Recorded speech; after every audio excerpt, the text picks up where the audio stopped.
As there is a basic age requirement for voting, would you support a similar limitation on new citizens?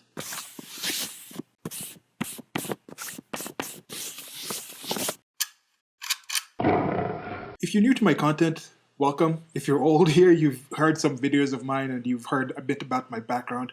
I've traveled around the world since I was a kid. My parents were diplomats, so they're moving around. Then after I became of adult age, I also moved around a bit.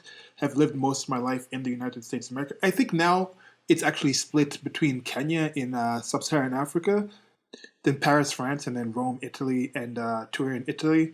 And then in the United States of America, various places. DC area, went to college in West Virginia. Then I lived in San Francisco for a while. Then I lived in New York for a while. So I've been to some different places, have visited friends in many different areas and things like that, and I am currently planning on getting back to the United States of America. More on that soon, actually in the process of registering a business so I can get there legally. I spent a lot of the last couple of years of my life bouncing in and out with the different visa situations, and I understand some of the struggles that come with migration into the United States of America and migration to other countries in the world in general. One of the hot button topics in the United States of America, and I think in the world in general also, because they're talking about now migration in places like in Europe. I was watching the BBC or something, and they're talking about, oh, with the current pandemic, our countries like Italy and Greece using it as an excuse to cut down on the migrants coming in from the Middle East and coming from North Africa and things like this. And then it's like, okay, if travel between, like legal travel between countries, if they're saying like, haha, look, United States of America, because of what Trump did, now they're not allowed to travel to the UK, look what's happened, like, oh, we shouldn't let people travel around, we shouldn't let people leave their homes and things like this. So of course, if that is an actual issue with Rona Chan, then why would you just be pro letting migrants just come in, undocumented migrants in that sense, undocumented migrants? Now that brings us back to the United States of America, which is the main topic I'm going to be focusing on here. This whole situation with illegal immigration, undocumented migrants, and then equating them to just regular migrants and things like this. Oh, if somebody speaks about a certain group of migrants, then all of a sudden you're against all migration. That is not the case. My stance on that, coming from a non-aggression principle, a narco-capitalist kind of background, I think taxation is a form of extortion. It's not really an option.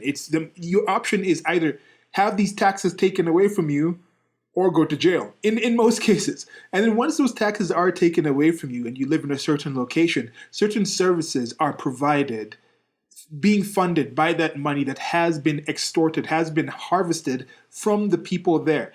Now, with that being said, if you had a system where you could find like only net taxpayers are the ones who are actually going to be allowed to vote on something, that could be something, because you're like, okay, because essentially the voting is you're picking certain individuals and people to decide how much money is going to be harvested from people and what that harvested money is going to do for the people that money has been harvested from. But that's not something that's going to happen. In the United States of America, in most of the West, if you're listening to this, chances are you live in a location that has universal suffrage, where everybody, and even that term universal, it's just like when they talk about universal healthcare, universal education, all these things, they're not quite universal when you look at sociopolitics. Because even when they speak about this universal suffrage, there still are some limitations that even everyone who is completely 100% supportive of the universal suffrage idea is not saying let's knock down certain limitations like the age limit. There's some people who are talking about let's reduce the age limit, and I've talked about that in a separate video. Why are we trying to reduce the age limit for certain people and then making certain things like, oh, those people are too young to decide to go to college and take these loans, so let's forgive those loans. But at the same point, let's drop down the age limit because they can actually decide to vote. There's something in there I'm questioning. But when it comes to that age limit, what does that age limit actually mean? Why do we expect someone to get to a certain age limit? So I'm going to expand on that and propose something that I think would be fitting. I don't necessarily see myself, once I get my citizenship in the United States of America or whatever other country I get citizenship in besides Kenya, I have not voted in the Kenyan political process. I don't know enough about the Kenyan political process. I don't think I'm involved enough in the political process here or aware enough to actually choose who I'd vote for or vote against or what I'd vote for. I'm not that invested in it, so I'm not going to do it. I know a lot more about the United States of America, and I think I've actually influenced some people that have actually told me, and I think some people have actually told me like, oh, I voted this way in part due to hearing the things that you've talked about. Even before I was that politically involved, I had this the general knowledge where it's like, okay, one vote can't really change anything, but one of the things you can do is get a few other people to vote. If you believe strongly enough about something, you at least got to get a group of people. But then when you go to like the smaller level votes, there are situations where votes are won by tens of people, by handfuls of people can swing things. The swing states in the United States of America, the things that change. So anyway, just for the voting thing, I don't think I'd participate in voting directly in that way. But why is there an age requirement? And should it be an age limit as well? I don't know. We'll probably talk about that in a separate video. But part of the issues with immigration is some people say certain forms of immigration are supported because certain demographics do vote in certain ways. You look at what the Democratic Party is doing in the United States of America, and they seem to say, hey, if you don't vote for us, you ain't black. And are they wrong? Did Joe Biden really say something wrong when he said that when you have 95% of people who vote, or black people, self-identified black people who vote Democrat on a regular basis? That's a high number, so that is something definitive.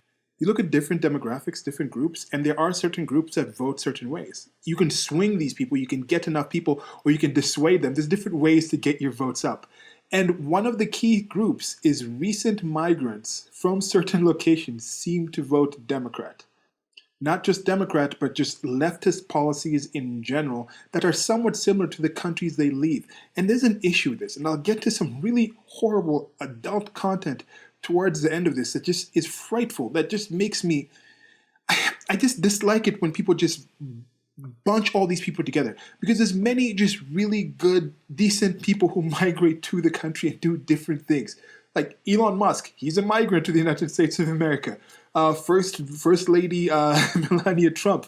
There's this meme we're talking about like the KKKs on the Rose Garden, because apparently she's in charge of the Rose Garden, I guess, of the way the White House gardens look. So the people are talking about, oh, she's taken down all these cherry trees that were put there since the 1900s and whatnot. And then there was this view from the top. Oh, look at those small bushes. They're doing KKKs. And I was like, no. She's clearly a recent immigrant. And then when Kanye West and Kim Kardashian went to the White House to do their different things, they actually struck it off. And this was actually Melania going a shout out to Kim, Khloe, Chris, Courtney, Kendall, and Kylie. I think that's them. It's all of them, spelled with a K's. So I was just kind of joking with that. But then the way people see certain things about migrants and ignore other things about migrants, or lump all those people together. Illegal migrants, it doesn't matter. People overstaying the visas, it doesn't matter. It's just the same as people just coming in on legal migration. It's just the same as when people were coming in the 1900s and things like that. Then you have that double standard of people saying, oh, the colonialists were taking this land away from the actual natives at that time, so they shouldn't have been here because the natives were here for hundreds of years before them. But now when migrants come over, oh, we should just welcome them in. This whole idea that you own the land. I'm like, okay, if the current people don't own the land because they were here before these other people and they can't really decide who comes in, then what is your objection to the initial colonials who came here when there was people already here? And that land was being used a lot less. It was a lot more sparsely populated. There was a lot of things that the people who came built up.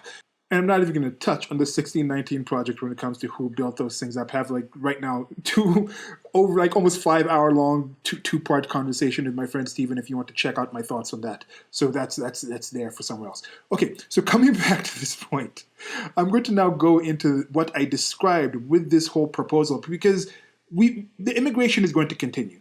Universal suffrage, however it is going to continue. But there are certain proposals that I think can make things more sensible, even keeping in the current things that are accepted from all sides of the political spheres who understand there are age limits. So this is what I wrote to kind of explain it.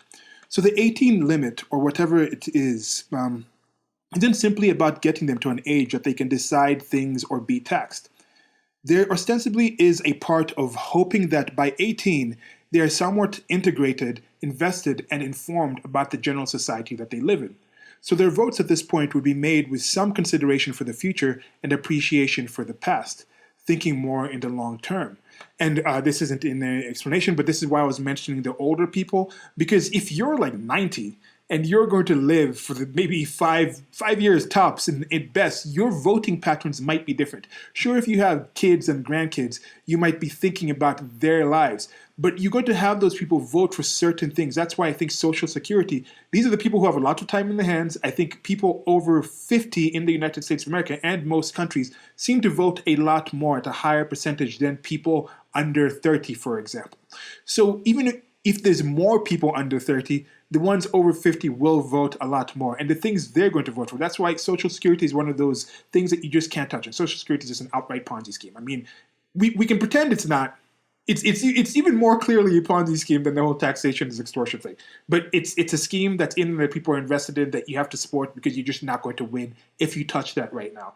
Okay, so with the older people, it's like, how much? What are they thinking long term if they don't have some kind of investment in the society? But some of these people might have different other reasons to actually have that investment. Okay, so I was talking about the thinking long term. So back to the reading or the explanation.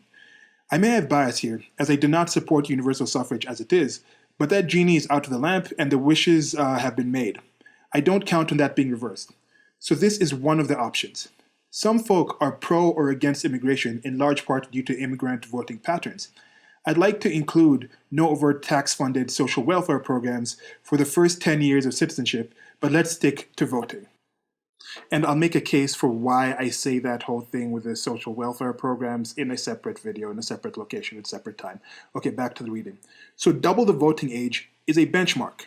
So in the United States of America, if you get in any time before you're 36, then you have 18 years. So essentially, if you get there when you're 18, you have 18 years. The first time you can vote is when you're 36. If you get to the country when you're 12, the first time you can vote is when you're 30. If you get into the country when you are 6, the first time you can vote is when you're 24. Essentially, you add 18 to whatever age you've come in to before you can vote. Now, anything after 36 is halved.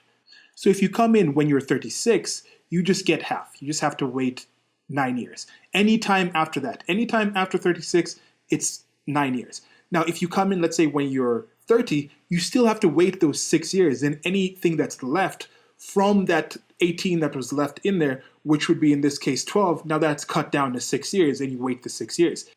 So essentially, when you get to the country, whatever country you're entering, if there is an age limit, an age requirement before you can vote, whatever that age requirement is put onto you once you gain citizenship. You get to that, double that is the benchmark, and then any years left after that benchmark are halved.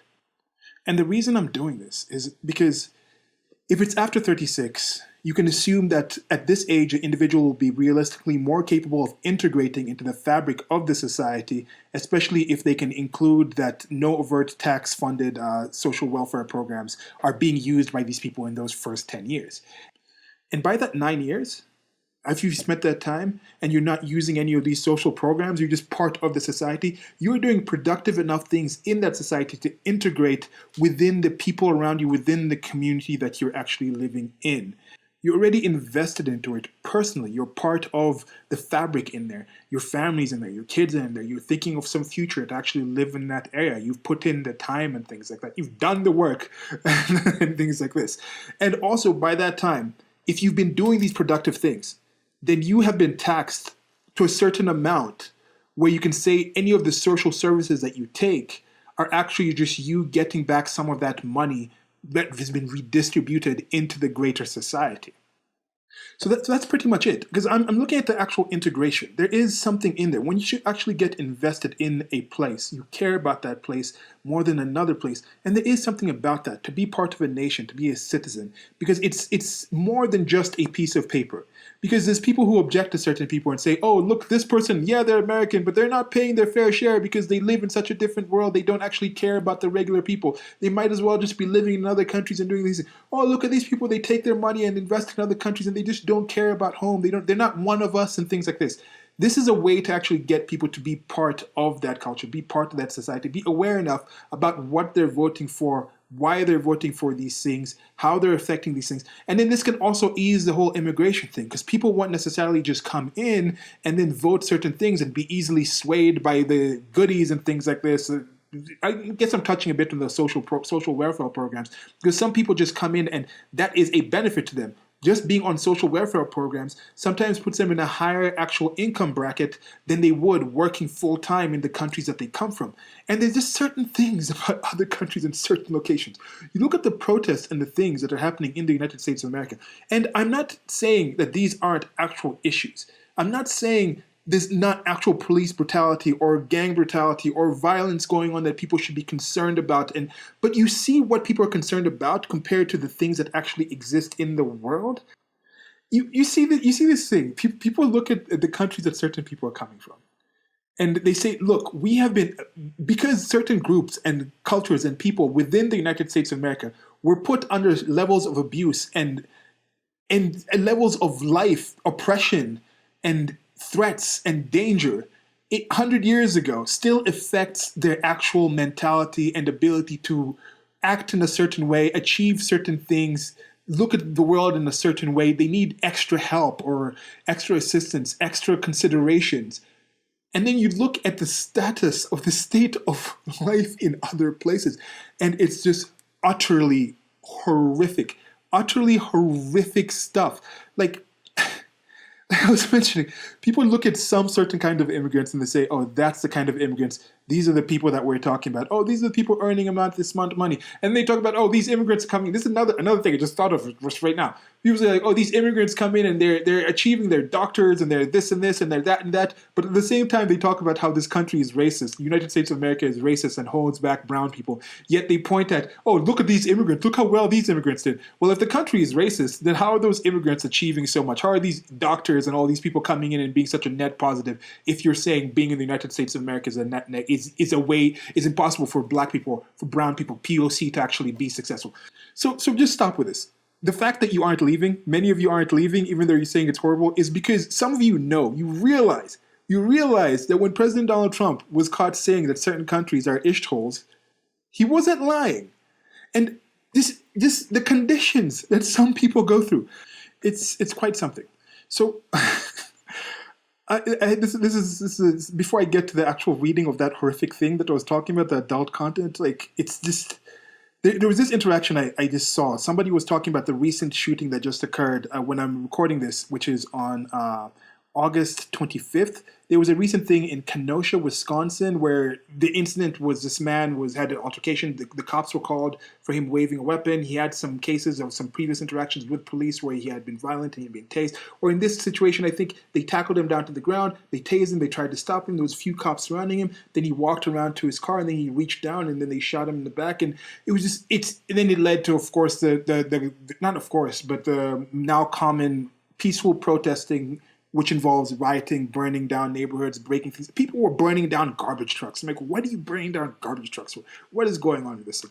So, regardless, someone was talking about this. This is somebody who I guess is self-identified more libertarian and things like this. This is something they commented as one of my friends had posted this. They said, I don't think he's wrong. I've been arrested several times. I showed my ass and didn't comply. I've never been tased, let alone had an officer draw a weapon on me. Also, regardless of his past, or what crimes he may have allegedly been wanted for, it's not up to the police to effing kill even guilty people. He had no weapon, cops shot him in the back 7 times in front of his children, and I can't think of a more cowardly act than that.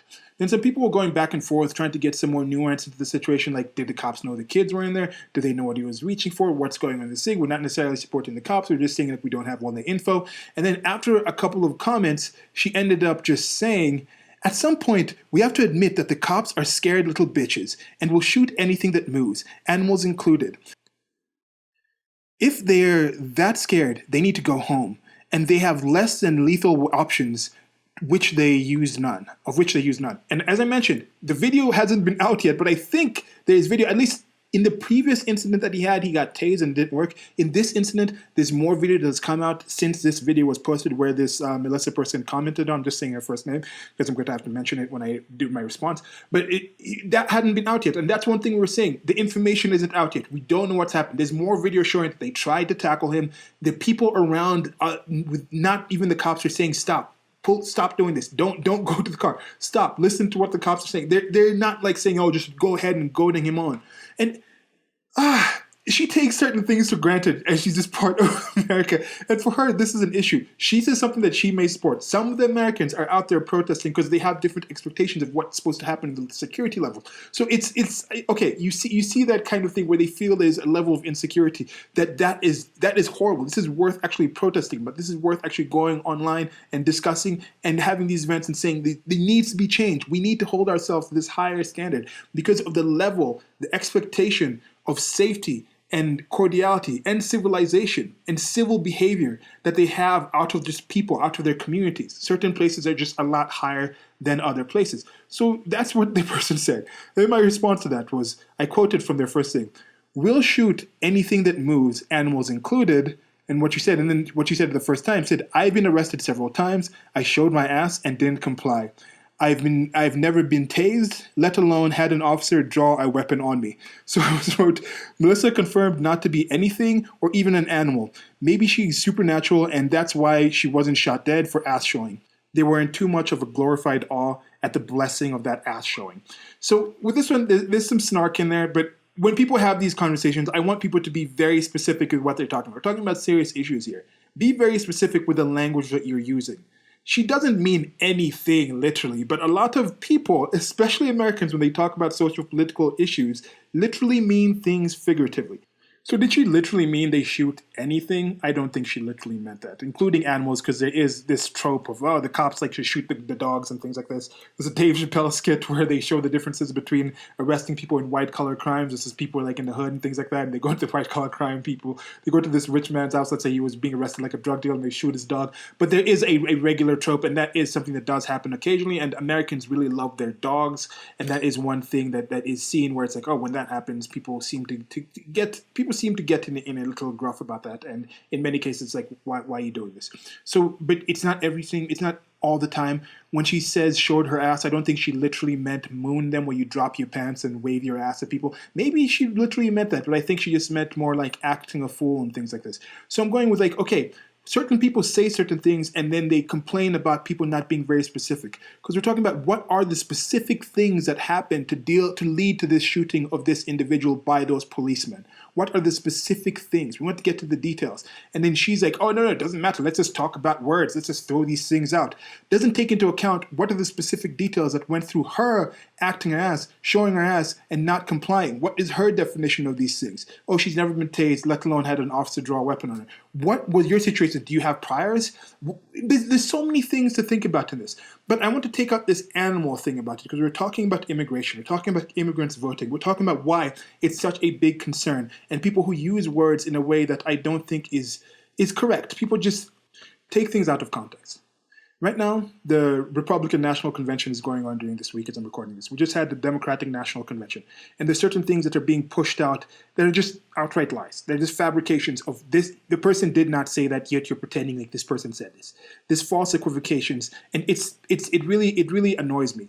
I want to be like, oh, as a potential immigrant, but as someone who's migrated around, who likes the English language, who likes accuracy of words, who thinks there's no real reason to be making these things up. False news is worse than fake news, because false news has a kernel of truth into it, and then you twist that around, and then people see like a clip where they hear a thing and like, oh, they just take that. Instead of something being outright fake, which I think is easier to find out that that's fake, and then you go find the real information. Yet some people get this false news and think they have the real actual information.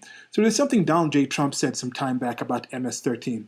And MS-13, for those of you who don't know, is Mara Salvatrucha, and I think it's Mara Salvatrucha, commonly known as MS-13, an international criminal gang that originated in Los Angeles, California in the 1970s and 1980s. And this has now expanded to having people, like the original gang was set up to protect Salvadorian immigrants from other gangs in Los Angeles area. And now it actually has a territory in Southern California and Central America. There's actually Salvadorian Americans, there's Mexican Americans. These are the people who are normally tatted up, and you see them in their face. They have all these tattoos and things like that, MS-13 written on them. It's a specific group of people. Mexican is not a race. Salvadoran is not a race. There's many different tribes and ethnicities within these different countries, but that is where the locations of some of these people are. And these are not good people. So Trump had something. This is an interaction. I'm taking this from the cspan.com. And people can find this information. If somebody hears, oh, Trump said this, and they just believe that. So This is the full context from C-SPAN, the full context of the comment from President Trump regarding his response to the question regarding MS-13 and the inability of local law enforcement in California to work with ICE to deport illegal gang members. So this is a specific group of illegals who are actually criminals, not just the crime of crossing the border or remaining in a country past the legal amount of time you are allowed to be in that country once you applied for it. This is somebody who has gone further and gotten into gang activity, in many cases violent gang activity, and has been caught actually having done that violent actual gang activity. They said there's something like 60,000 illegal immigrants in the jails in the United States of America for having committed other crimes rather than just breaking and entering into the nation, whatever you want to think about the borders and things like that. So this was it. Sheriff Mims said, "Thank you. There could be a MS-13 member I know about. If they don't reach a certain threshold, I cannot tell ICE about it." So at least here, there is a certain threshold. Maybe if they've actually killed somebody, then you can get it. But if you've done a lower level, if you just harassed somebody, if you just shot at somebody, maybe it's not necessarily something you can tell ICE about. And ICE is Immigration Customs Enforcement. I think that's what ICE stands for. Then Donald Trump said this. "We have people coming into the country." I can't do a Trump voice. Maybe think of a Trump voice. "We have people coming into the country or trying to come in, and we're stopping a lot of them, but we're taking people out of the country. You wouldn't believe how bad these people are. These aren't people. These are animals. And we're taking them out of the country at a level and at a rate that's never happened before. And because of the weak laws, they come in fast, we get them, we release them. We get them again, we bring them out. It's crazy." Then the next sentence he says, or the next part he says, "The dumbest laws." The dumbest laws. Where he talks. This is the staccato way he talks. The broken up way. Okay, the dumbest laws. As I said before, the dumbest laws on immigration in the world. So we're going to take care of it, Margaret. We're going to get it done. We're going to ask that man right there, because that man can do it. Laughter. Right now, he's the most important man in the room. Kevin can do it. Now, Kevin is probably the person in charge of ICE or some kind of program that they're talking about here. So you see here, as I mentioned before, people literally mean figuratively. People like to take things Trump says as a literal way, or then they say, oh, he's talking about literally all the immigrants are animals. He was talking about a specific group of people. And now we get to the adult stuff. Why are these people animals? Why am I saying there should be some actual level of acceptance of a level where you say, okay, let's let these people adjust to this new reality and change their point of view. People admit there's an 18 requirement. For some reason, you wait till you're 18 to understand certain things to be integrated into a society. We also understand the effect of abuse and certain expectations of what your environment can do can have the lasting effect on an individual or a culture or a people, the way they look at the world. Look at the levels of expectation of safety and cordiality and behavior that certain people expect. Then you look at the way some people look at immigrants. They try to equate someone like Melania Trump, First Lady Melania Trump, in the same boat. Like when he's saying they're animals, he's saying he thinks all immigrants are animals. Do you think he's talking about in that negative way about his wife? I don't think he's talking about that. People can't honestly think he's talking about that. But why do they say these things? And this is a little aside, we are all animals. I mean, human beings are animals. But the thing is, like, we do certain things. We get civil. We get civilized. The difference between us and animals is we break out of certain behaviors. This is how, like, I don't know why I watched this video. We're getting to the end here. Thank you for listening. I don't know why I was on Breitbart last night. I hadn't been on Breitbart for a while, scrolling through, just seeing the headlines. I'm like, nah, you're going to click on these stories. And I saw this one thing, and I'm like Mexican gangsters, they cut the heart out of somebody and eat it. And I was like, you talk about the history of certain people, certain cultures, certain countries, and how that's had an effect on their kind. They talk about the brutality that happened in the past in the United States of America that supposedly informs what the country is today. And I'm like, other countries have had that brutality as well, because they're human beings and humans can do some brutal things.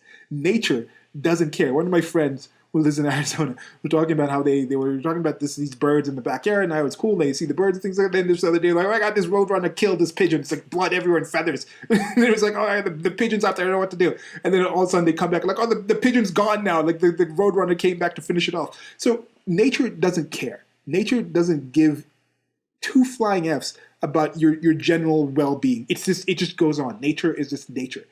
Some of the things humans do takes it to like in almost a natural level where like animals is something more understanding about just basic animals. It doesn't really seem, because my friend was wondering, why did that roadrunner do that? It was like, oh, it's probably just a basic thing where it felt threatened. It felt like, oh, this was the place that's getting water, and maybe there's limited water in the area, it's getting food. There's certain dynamics, but it's normally just, it's not something calculated like what humans can do.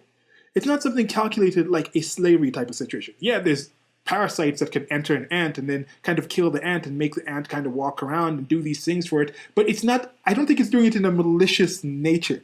But when you come to something like slavery, the institution of chattel slavery, that is malicious. That seems to be just going above and beyond just regular harming of people. You go to the things that the natives in South America and Central America were doing. The Incas. So when I heard that stuff, I was like, that is Incan level stuff. Is that part of American history? Even you talk about the native North American natives. There were stories about scalping and things like that, but we're finding out that there were these mounds and things like that. But were there any actual mass? Were there any mass killings for their gods? Where they just had temples where they was just killing people, just 6 people, and they just it was like it's like assembly line level of massacre and abuse of people. And like that is, what does that do to a culture? What does that do to a lasting society? How does that keep into the biological, into the identity of the organism of a culture, of like peoples, to have that in its history? Could you have there's some depravity going on in the United States of America. There's a depravity going on here in Nairobi, Kenya. There's depravity going on in Italy. There's depravity going on wherever enough humans are, because humans get damaged and life forms react to certain ways to certain things, and there is a lasting effect. But there are certain unique things about certain areas that lead to certain things where I can't imagine certain people doing certain things in certain places due to not having the background. However it starts, once it's started and it's affected, it gets passed on. So I seem to be beating around the bush just trying to not like recall this thing. But I clicked it, I went and saw the video. It was on the article, then the video wasn't able to show, and then you have to go to the Twitter, and I went to the Twitter and I clicked on it, and I loaded the video and I watched it. And I have a very active memory. I've thought of many gruesome things, I've watched a lot of films, I've drawn some stuff, I've created some, my mind goes to some places. But whenever you see these actual things, I think the first time I saw some really gruesome stuff was back in early 2000s. I went to rotten.com for some reason. I don't suggest you go to this website. I was enamored for some time, seeing some different things. It was a few hours, and then I never went back. I remember seeing that the first, I don't know if it was like, it wasn't Richard Jewell. I think Richard Jewell was involved in the Olympics. One of the first people who was actually beheaded and put onto the internet by the terrorists in the Middle East or something somewhere. That was Al-Qaeda or something. I end up watching that video on some website, and it was like, wow, that's... I'd seen chickens having their heads cut off, and that's what I'm saying. We're animals. So it's kind of something I was like trying to project when I've seen a chicken, when I've actually done it myself and slaughtered a chicken, or seen like cows or other things been slaughtered, and then replacing a human in there. I've seen certain anime, I've seen certain drawings, I've seen certain movies with effects. So when you see the real thing, you're like, that is, you just see that is just somebody who's just reduced. It's an animal. It's just an animal being killed.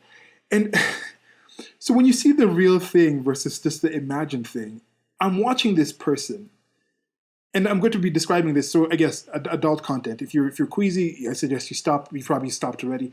But they just they have this person kind of. It looks like someone laying on the ground. There's 4 or 5 people above them talking, and these are sicarios. I think there were a specific gang of people called sicarios, and this is it's a hired killer. These are hired hitmen. Latin American drug cartels hire these people, and they're oh man. So there's this. They have this man lying on the ground, some rope tied around their neck. And his arms, I think, are behind the back. But the cut was already on the chest. So you see this bloody gash. And then this person sawing in with this machete. It wasn't a machete. It was one of those like kind of really long Rambo-type army knives. He's cutting in. And then you see some pinkish thing. And that's the heart. And the person cuts a piece out of it. And You see him, he has his baklava on, his mask. I guess he's following the pandemic rules and doesn't want to, it's not the pandemic thing. It shouldn't be putting some dark humor in this thing. But it's to hide his identity. And he didn't think it through. I guess he was just kind of rush of the moment as his fellow Sicarios were cheering him along. And he kind of decides, oh, should I lift the bottom of the mask or should I pull down the eye part so I can eat part of his heart? And then he does that. And I'm watching this, and I was a bit stunned because it was like, that person looks dead, like, but the person wasn't dead. The person was still breathing, and you think, would the person be screaming? There's no screaming, because you're probably just in shock, the pain, and then you see the lung from the cavity is like trying to pump out, and it's blood pumping out. And it's some frightful stuff. Now, you have people who've lived around this thing. What is it about that society? Where are you living in the United States of America? As you say, it's the worst country in the world, the most racist country, the most terrible country. The police are brutal. We need to destroy this country. Compared to what? Where in the United States of America do you think this is happening? Yeah, there's the conspiracies of these elites or these things or these camps and their things or their eating bodies and whatnot and all that. But this is just something that's out there. This is what some people, unfortunately, this is why people walk across the desert with their family, risk death to get into the United States of America, yet you're calling it this horrible place. But what is the effect on this mentality? What is the adjustment period for somebody to live in a place? Like, I was trying to find that article to get back and like, oh yeah, we can check this out so I can kind of read some of it. And I went to this type Breitbart Mexican cartel cutting heart out because like, that is rather specific. And then no, there was another story from January 2018 where that happened again. I'd seen some frustration here. What is this? What is it about people that can make them do this thing? This is just what I'm trying to ask you out there. Are people really able to understand that some countries, some people think that this is a thing to do? What is it? These are the extremes, of course. These are the extremes of the people. This is not even majority of Mexicans, not majority of humans. This is 0.000000001% of humans, even if put in the similar situations that this individual who was cutting this man's heart out had, would actually do that thing, would be able to do that thing. I think. I mean, it's tough to imagine. And the person who was put in that situation, who was being murdered in that way, what was his reality to do whatever it is to risk this being happening? Could he literally have thought this was a possibility of something that would happen to me, that I would do the thing that could put me in risk of this? How many people are willing to die in that way if it's on the table, to do something if dying in that way is a potential result? Even look at how people are treating the current pandemic, the risk from the pandemic, saying we're not even going to just do our regular life. We just want to sit at home and get money and do all these things because we don't want to risk XYZ threat out there. What was this person doing? What were his options to either do what led him to end up in this situation versus do a myriad of other things? It's really hard for me to empathize, really hard for me to think, how long would it take for you to live in the area where these things were happening, for you to get to an understanding that this is the reality of that world? Now think about somebody coming from an area where this is somehow connected to their community, and how long would it take for them to understand the things that play a part in creating what the United States of America is today? No matter what you think about the issues, it is better than what the areas that people are getting their hearts cut out of are. At least I can say that. That one, I think we would agree on that. So to understand the things it takes to get a place like that versus the things it took to get the place you left like that, how long does that take? What level of understanding, of adjustment, of integration does someone need and benefit from to do that? Is it enough? I mean, when people get to 18, have they really truly absorbed and understood what happens? I don't know if they have, but at least we say, let's take those 18 years. And maybe those 18 years, you can say maybe when someone is 5, they have enough cognizance to actually get some things. It might even be less. So this number of 18 could change, because you can say like maybe from the age of people being able to actually understand things, it might only be 8 years, because it's like, okay, you can say before they're 10, do they really understand sociopolitics? So whatever. But whatever we understand there is something there. So this is a bit of a ramble. I was thinking of doing something talking about introducing that immigration thing.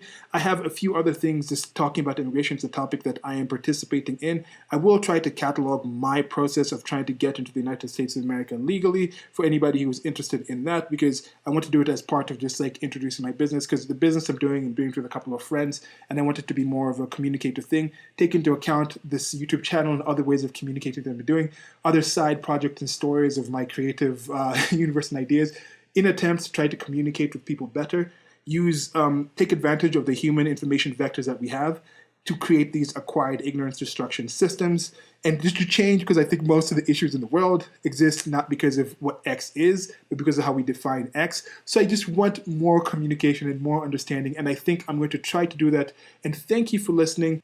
That's it for now. Like, share, subscribe. There will be more information coming soon as I get the things established. I want to at least have an independent portal outside of this YouTube or BitChute where I'll just be linking a lot of different things and a lot of projects where you'll be able to come to that one place. Think of getting newsletters and things like that, and then you can get information about the different things and posting different things I'm doing on different portals and different locations. Not everything is going to be YouTube centric. Not everything is going to be on this single channel or portal that I'm projecting things on. I'm going to be doing different projects with different people. Looking forward to that. Let me know what you think. I think I'll be doing more videos like this, just bouncing to different topics and try to tie things together. But that's it for now. Goodbye.